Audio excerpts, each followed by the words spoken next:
Hi guys, in this experiment we are going to study gamma ray spectroscopy. Before we start, I'm going to introduce you to the apparatus here, and then later we will have some live data collection and I will provide you with the data files for you to analyze it at home. Okay, so now you are seeing the experiment area here. What we have on the left, we have some lead container to shield against radiation, and in that lead container we have some probe inserted which is going to measure the spectrum. And on the right side we have a box which is actually a multi-channel analyzer and high voltage source which connects to the probe, and that box connects to the computer with a USB cable. So now let's take a closer look. Here's our lead container which shields the radioactive sources, and here there is a little tray.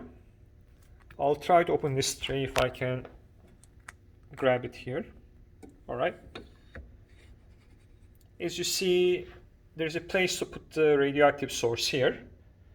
And then this thing is, by the way, it's very heavy. So I don't know exactly how much it weighs, but it's probably at least 100 pounds or so, if not more. And inside it there is this probe, and I'm taking it out, and you can see basically it sees the it's going to see the radioactive source, and then it's again surrounded by thick lead. And the probe looks like this. In the bottom there's a sodium iodide crystal which is doped with thallium. And then this is the crystal which the gamma rays hit, and then when they hit this crystal with the thallium inside it, it's going to generate ultraviolet radiation. And on top of that crystal, I'm inserting the probe again, if I can, gently. There's a tube actually here. There's a tube inside. You can't see the tube right now, but the tube is basically a photomultiplier tube. So when light hits the tube in the form of, let's say, ultraviolet radiation or visible radiation, visible light, it's going to generate basically electrons, and then those electrons are going to, there's a cascade of diodes inside it. Those diodes are basically some electrodes which are cascaded in an increasing high voltage, and this is just going to basically cascade the number of electrons which is generated. So that's the reason why it is called photomultiplier tube. So even if you have like only one photon which is instant, then that one photon is going to be it, and it's going to generate many electrons. In some sense it acts like an amplifier, so that you can see very weak light signals there.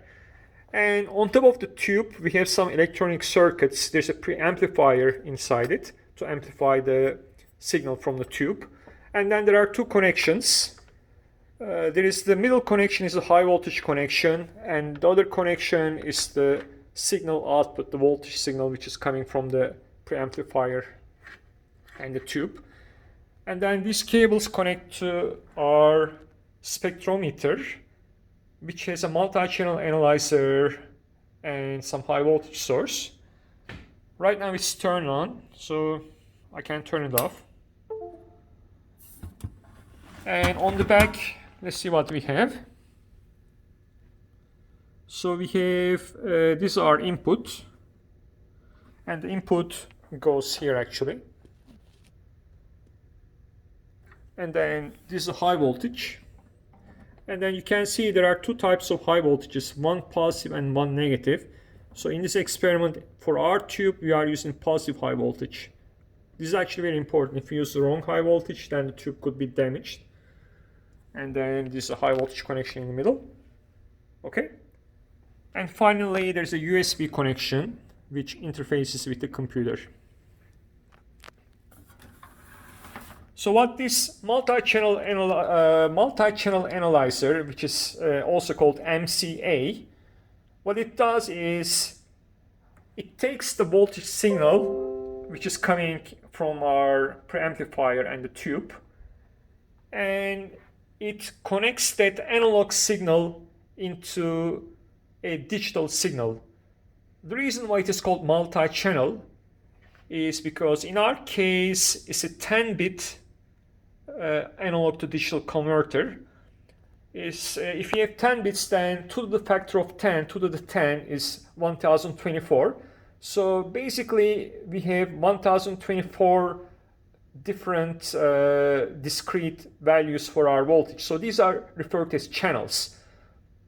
All it means is that, for example, you want to digitize a 10 volt signal, and you can divide this 10 volt into 1024 discrete or you can digitize it in terms of like 1024 discrete points. So it's going to be basically 10 divided by 1024 resolution. So your resolution would be roughly 10 millivolts in that case.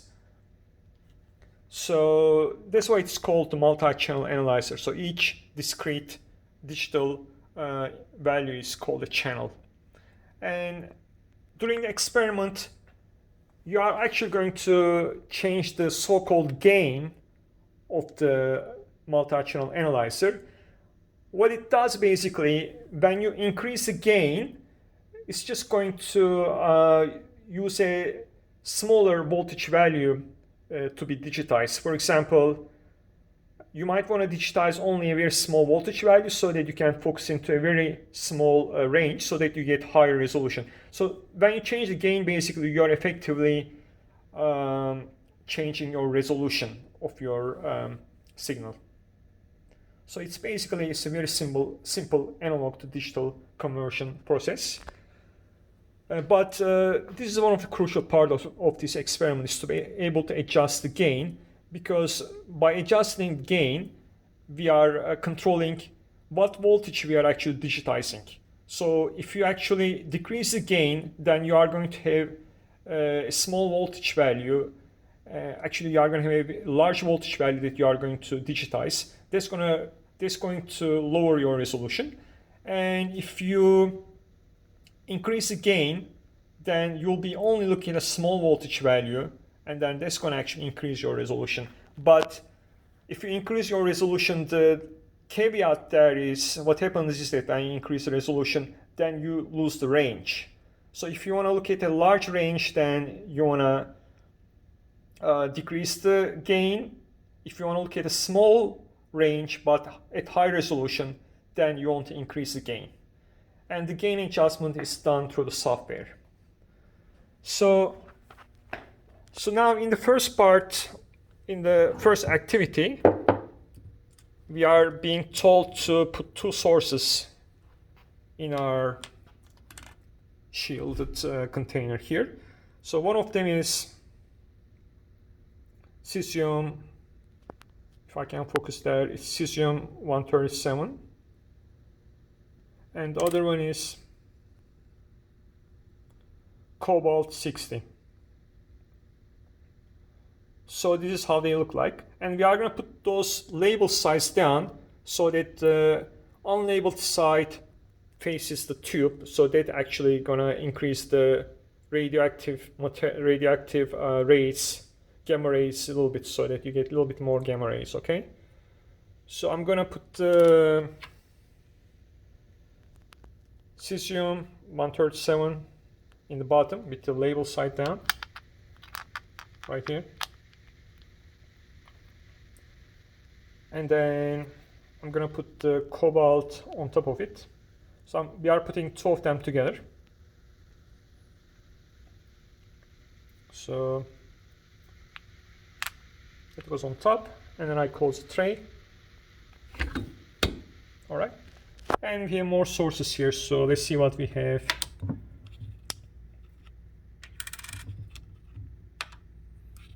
And the reason why I'm keeping them in a little lead container here is because I don't want to be exposed to radiation. So even though these are weak sources, you still don't want to be exposed to radiation. By the way, the radiation decreases as the amount of distance squared. So you want to keep as far away from these sources as possible during an experiment, because it's an inverse square law, the radioactivity. So that way you're exposed to less radiation. So let's see what we have basically here.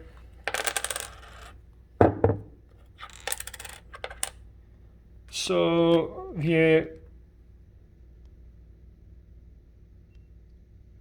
if I can focus there, see, having a hard time focusing. Sorry about that. Okay, so this is a barium 133, and we have an unknown. So you'll determine what that unknown is, and I believe we have another unknown. So you'll determine what that unknown is, and then we have, I believe we have some sodium here.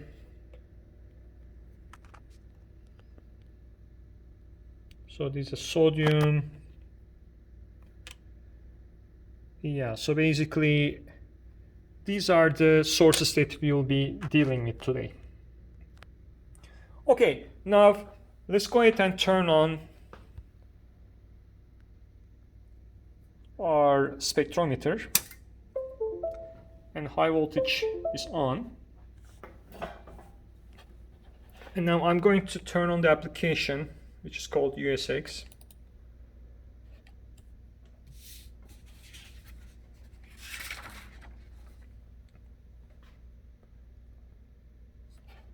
The first thing the manual tells us to do, it wants us to check the mode.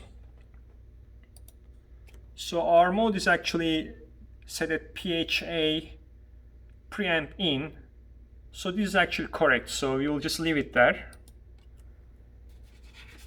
And the next thing the manual asks us to do is to check the value for the high voltage.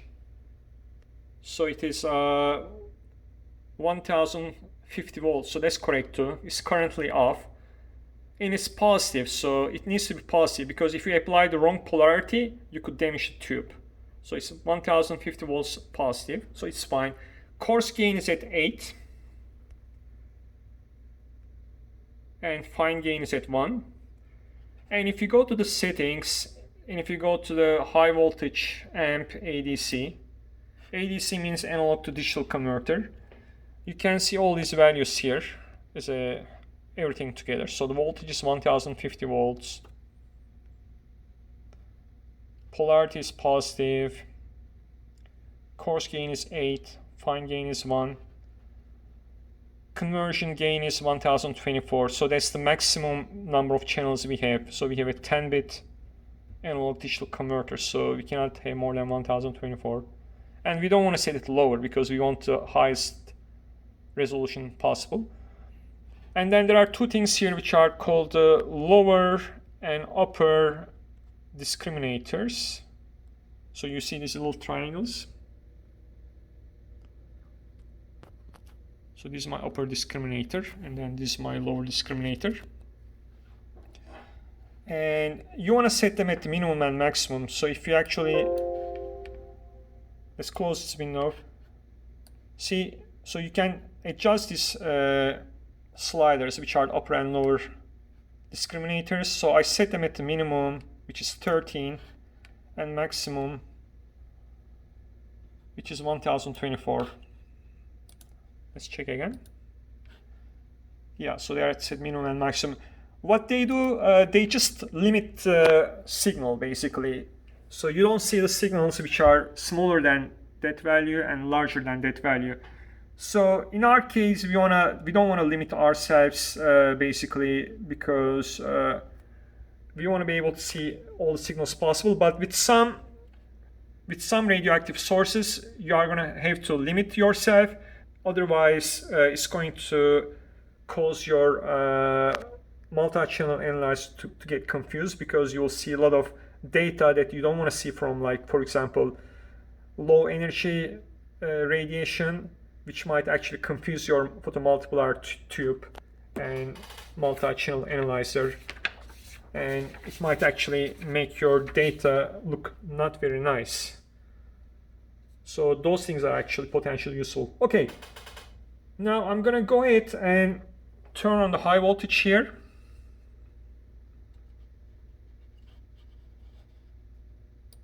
So the high voltage is on.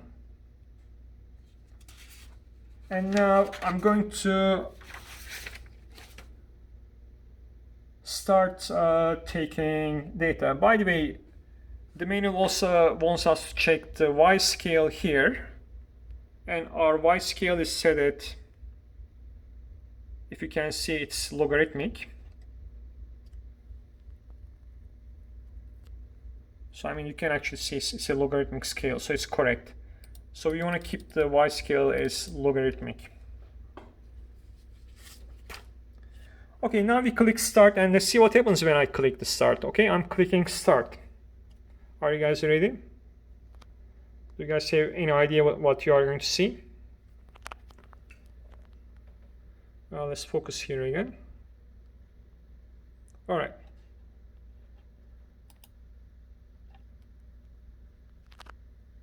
As you see, you are starting to see some peaks. So these peaks correspond to our gamma ray spectrum. Remember, we have two different sources here. So we are seeing peaks from two different sources.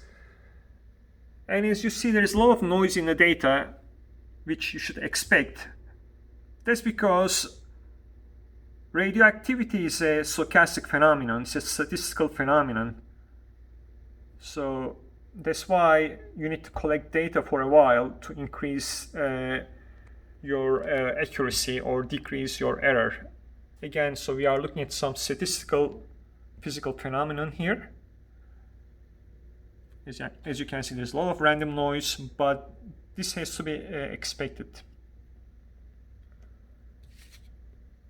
So if you wait long enough, the noise is going to decrease and you are going to see a smoother curve.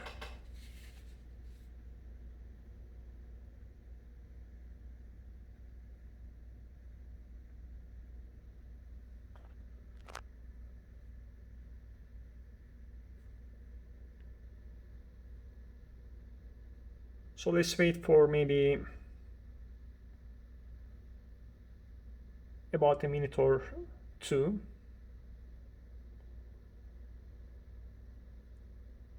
To see how our curve looks like eventually.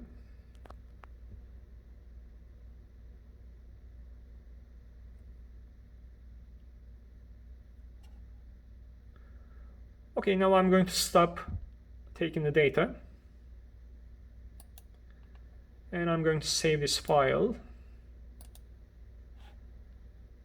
Let's give it a name. Let's call it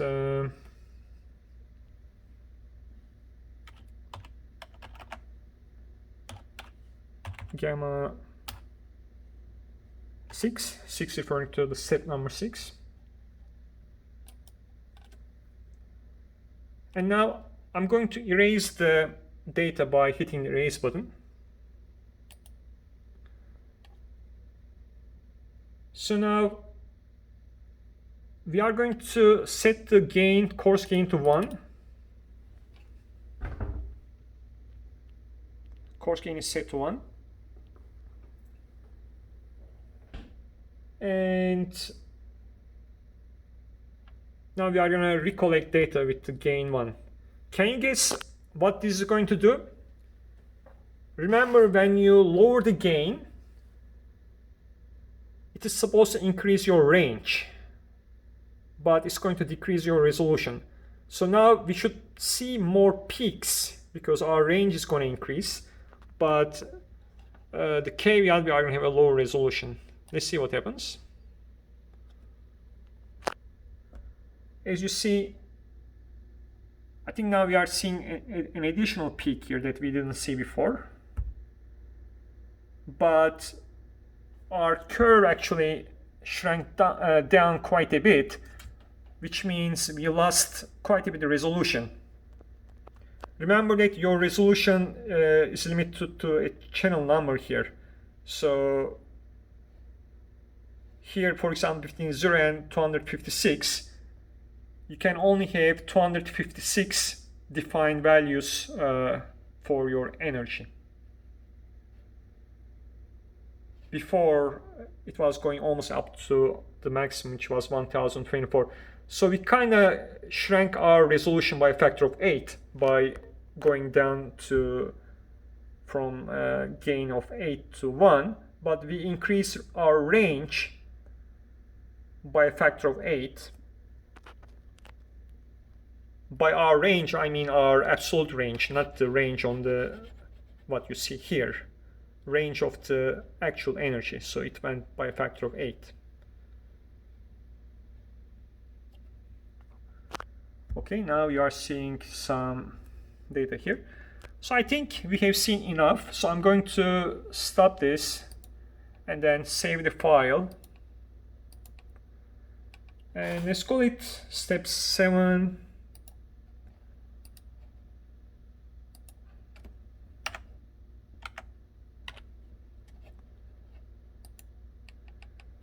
Now, the manual asks us to repeat it for different values of the gains. And let's see what happens when we do that. Let's do gain equals 2.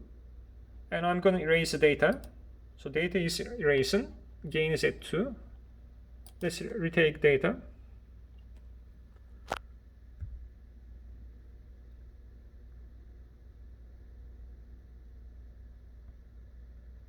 As you see now, we have more resolution, but a little bit smaller range, actually half the range.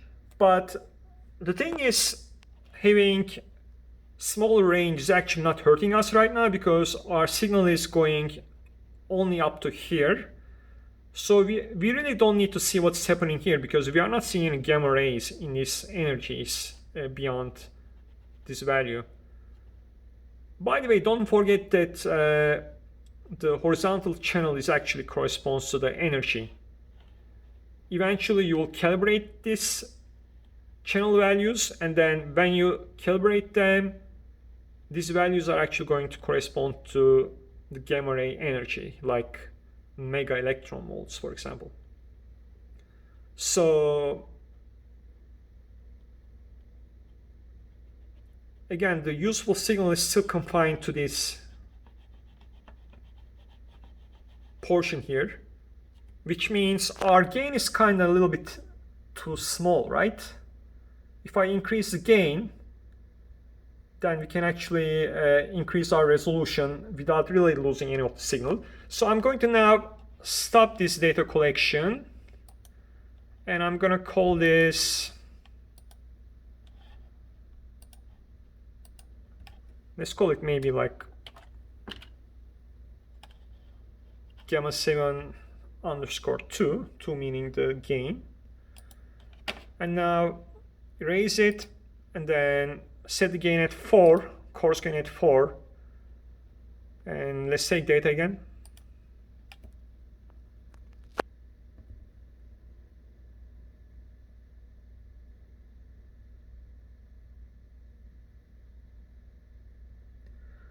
So it looks like coarse gain of 4 might be the optimal gain for these sources, because we are seeing all 3 peaks here, peak 1, peak 2, peak 3.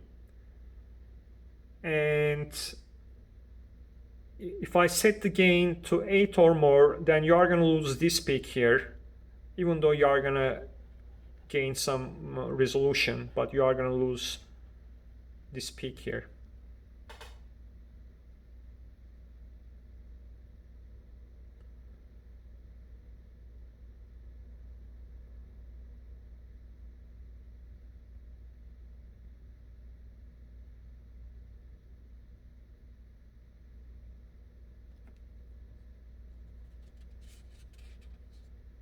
Okay, so now let's stop this, and then let's do it for 8.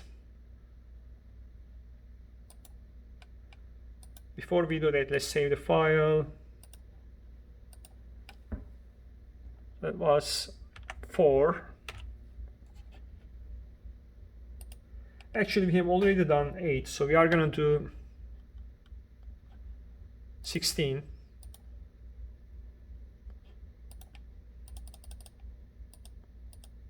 Okay, let's do 16.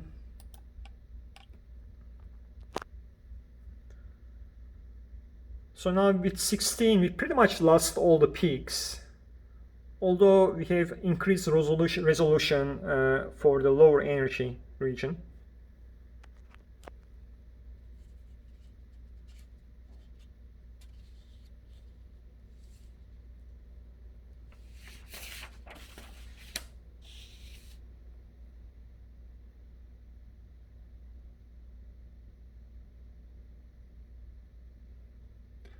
Okay, now we can stop this probably. I think we have, well, maybe let's wait just a little bit.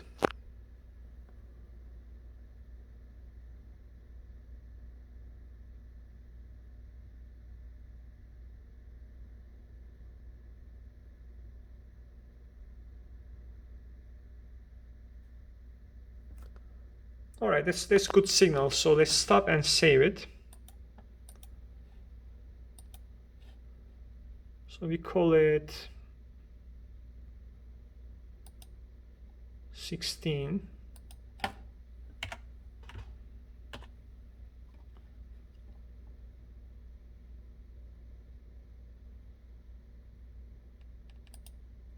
And now we are going to do 32. Gain is 32. Erase and start.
Okay, let's stop this too, and let's save it.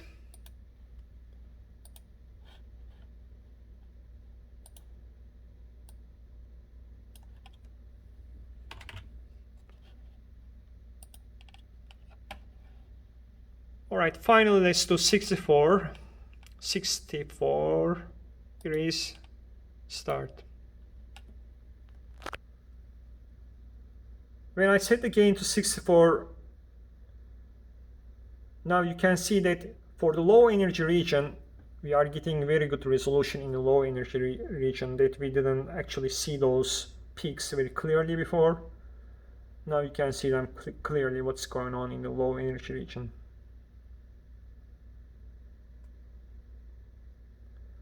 So let's wait maybe for 30 seconds and then stop. Okay, after I stop this, the manual basically is gonna follow you through the calibration process, in which you are going to use known values for the peaks and then calibrate it so that instead of the channel numbers here you will have actual energies. But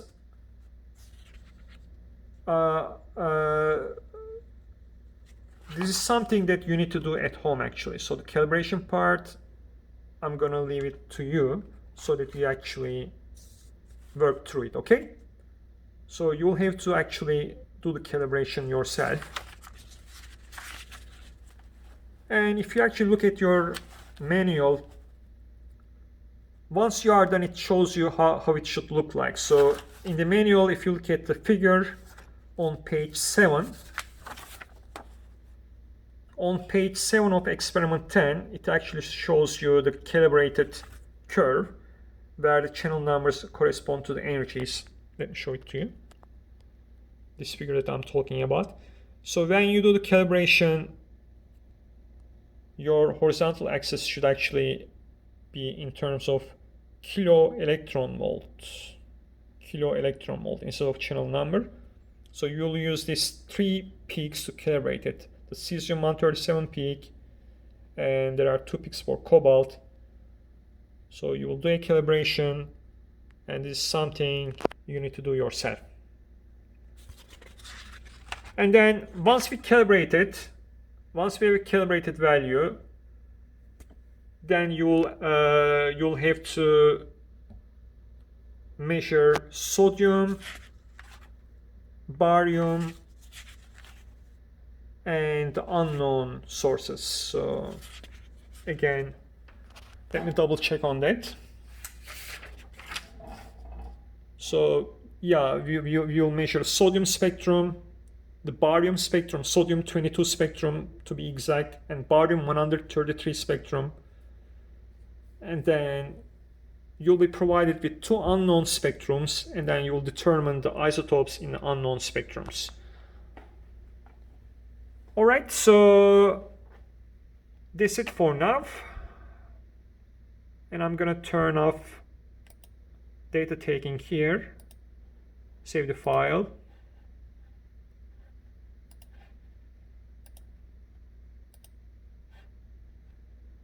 And let's call it 64.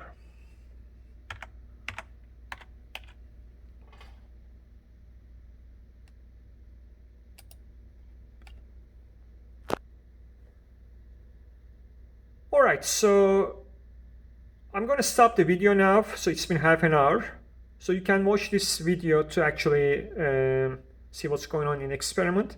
And then you'll provide it with the necessary data files. And you'll use these data files to actually do the analysis of the experiment at home. So the first data files are for the calibration part of the experiment, which has the cesium and the cobalt sources. And then the next data file is going to be for the sodium source, sodium 22. And then the next one after that is going to be for barium 133. And then you'll have 2 more data files for the unknown sources. So you'll basically use these to do all the analysis in the manual. Make sure to answer all the questions in the manual and do all the analysis in the manual. Do not leave any question unanswered. So when I give you the data files for the other sources, I will give you basically uncalibrated values, so you'll have to do the calibration yourself. Okay, so I'm ending the video here. Good luck with the remainder of the experiment.